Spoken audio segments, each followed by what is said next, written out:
Hi guys, welcome back to my channel. I'm back with another movie review. This movie is brought to me by Lifetime and it's called Not My Family, the Monique Smith story inspired by true events.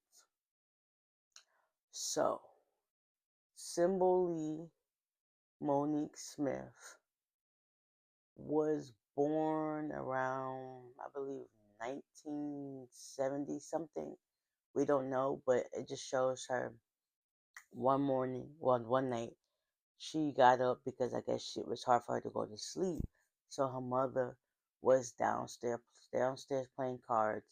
Her grandmother, her uncles, and her mom's best friends was downstairs playing cards, and she comes up was like she was thirsty. Her mom Elizabeth was just like, you need to go back to bed. And her grandmother was like, come give me a kiss goodnight. And her mother told her, no, you better stand there. So her uncle Leroy came and was like, listen, I'll take her back to bed. So she goes to, well, he takes upstairs to her room and talking about how he's going to save her. Come to find out, dude was molesting her. And she never told nobody. He molested her from, what, age 4 all the way till she was 18. Mind you, that was her mother's brother. Like, and nobody made things right. And then after that, one day, she went to the store with her mother and she picked up a box of cereal. I think around this time she was like 8. She picked up a box of cereal and said, oh, can we get this? Her mother put the cereal back and some girl went and took it and picked it up with her mom. And it was just like, when she got home, her mother threw her to the ground. Was like, how dare you embarrass me? Like, I don't feed you at home. At this point, the way you acted made you seem like you don't feed her at home. So she was like, I'll never do it again. Scared of her mama out there because her Uncle Leroy trying to save the day. Little do you know, he's still, doing that to her. And ain't nobody got a clue in the world. So by this time, it's fast forward. She's now what, 18? And she starts working a job at the diner. She also applied to go to the army so that she can, get out of that lifestyle because it's like she been going on through all this abuse. Ain't nobody help save the day. And then her mother was getting ready to go out, and her mother was like, well, the grandmother was like, um, or she was like, the mom, Elizabeth, she was just like, make sure you clean up and have this stuff done by 9 o'clock. And she was like, all right, cool.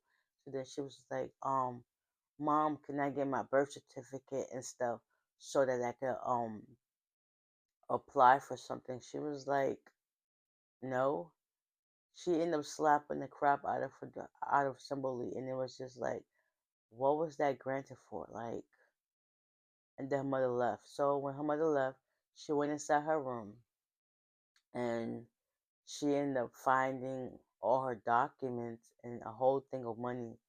And she made her permission to, like, listen, I'm gonna do what I gotta do. So she was also looking for some army acceptance letter because her grades and stuff was good. Her mother kept telling her she was dumb, ain't nobody gonna want you and stuff. That's basically degrading her every chance she got. So she went to go that same night. She went to go into the garbage can to throw away some food because she was hungry. The spaghetti had mold on it, so she went to go to the garbage can. She ended up finding her letter. Come to find out, she did get accepted to the army. Her mother tore it up. Her mother basically just wanted to use and degrade her every chance she got. So when she saw the opportunity to get her information from under her bed and stuff, she took the money. She ended up writing her grandmother a note, like saying she's the only person she'll miss. But she didn't get on the bus, and she was on the bus sleep. Meanwhile, in those situations, you're known to like gather your stuff and have them with you tight, close, because you never know. So while she was sleeping, the bag was next to her instead of on her. Some guy went in her book bag, took out the water money, And then he was just basically smiling on her face as she woke up, and she didn't think nothing of it. So she gets off at her stop, and her book bag is open. She knows she's just like, what the heck? She's like, oh dang. So she went to go sit on his bench, and just trying to like hopefully get back to where she had to go. Then this little old white lady come over and starts talking to her like, listen, you could come home, stay with me. And she was kind of hesitant, but she was like, you could come. So she ended up going. Come to find out, that lady was like a trafficker. She was basically prostituting girls that she found, I guess, at the bus stops or whatever. And she put her into this lifestyle. So it's now a year later. She ended up going to the bar working for her job because that's the only way she knew how to earn her keep at the place because she was good at cleaning and whatever. So she got to the lady's house and she was just like, this is not what I signed up for. But nonetheless, it was just like abuse after abuse with this girl. So a year later at the bar while she's working, some guy comes up to her, starts talking to her. And he was like, listen, I'm gonna give you the world and stuff like that. I can make you happy. She ends up getting pregnant by him. And she realized that I don't even know what his line of work was, but she realized he was a junkie. And one day he was like strung out on the bed, and she's just like, this is not what I signed up for. So at this time, she is now pregnant, and she goes back home. And there was just like her mother opens the door. She was just, her mother about to get ready to go, and she told her mother to take out some chicken, the grandmother. So she gets back home, pregnant and everything. She was like, so where have you been? You just managed to get yourself knocked up. She ends up going back into the house. She helps her grandmother peel potatoes. Her grandma was like, why you ain't never called or whatever. She's like, listen, I was going to, but it is what it is. So it came a point, the abuse still kept happening. She eventually gives birth to her baby. She ended up having a girl named Christina. So she's at the delivery, and she's asking what's the father's name, and she didn't say anything. She's like, so how can you get a birth certificate? So they eventually tell her what she had to do. So at this time, she then gave birth to the baby. She then goes down to the municipality down in Baltimore, and the lady was like, listen, there's no information on you, the years, no death certificate, no nothing. So that ignited some fuel behind her that, like, listen, I gotta figure out who I am. But this shows like the pattern of abuse that I went through my whole life, and it's not giving what it's supposed to give. She eventually got a job while she was waiting for her stuff in the building. She picked up things. She ended up meeting this girl named Ruby. I'm not sure what she did. I think she did like law and stuff like that. So, or ad agency, whatever. So she ended up befriending her friend Ruby, and she basically started telling her her story. They made a good friendship for like years to come. She saved up her money. She got her first apartment. By this time, she's just her and her daughter. She ends up meeting the guy that's supposed to be fixing stuff in her house named Jonathan. They become close, and they end up having a child together named Brandon. And Jonathan basically wasn't the type to marry people. He basically was just gonna, have a good time and how things happen. That's just how they happen. They ended up staying together for like 10 years plus, and she still started going on this journey to find out who she became. So at this time, it's what she's probably like in her 20s, 30 years old by now, and she's basically started handing out flyers because it's like you don't know where you came from, but at the same time, you can use that information to help see if they're related to you. So with the help of her daughter, give her that idea. She was like, all right, cool. So she was back in New York handing out flyers. She ended up running across this one person who happens to be a reporter who was like, so who are you looking for? She was like, listen, I'm looking for myself. So at this point, that started a whole investigation of going back to where it come from, started getting the information from everybody, come to find out she's actually born in New York instead of um Baltimore, Maryland.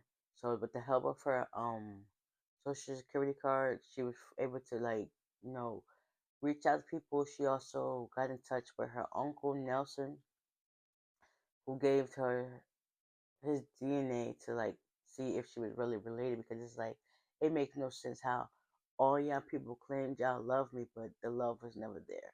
So she started getting in touch with her uncle Leroy's wife, and she figured out some things. She also got in touch with her mother's best friend Barbara. She figured out some things.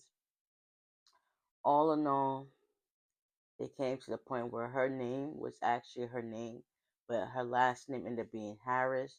She was born 19 something, I think 1976 or something like that, or maybe like even earlier than that, but somewhere in New York, because the records didn't match in Baltimore, which made sense why they couldn't find who she was. So she ended up hiring a private investigator who helped give her information, and they was like, listen, we found this, and this is what everything is. And it was just like, wow. So come to find out, she met her sister. Her mom was yeah, that part I did live out. Elizabeth did say her mom was a crackhead, and she did not want to like, she left her with her, and she never gave it back. So that part was kind of true. Come to find out, her mom did die of a heroin overdose. She was the baby of 7 girls. So she got to meet one of her sisters named, I think, what was her name?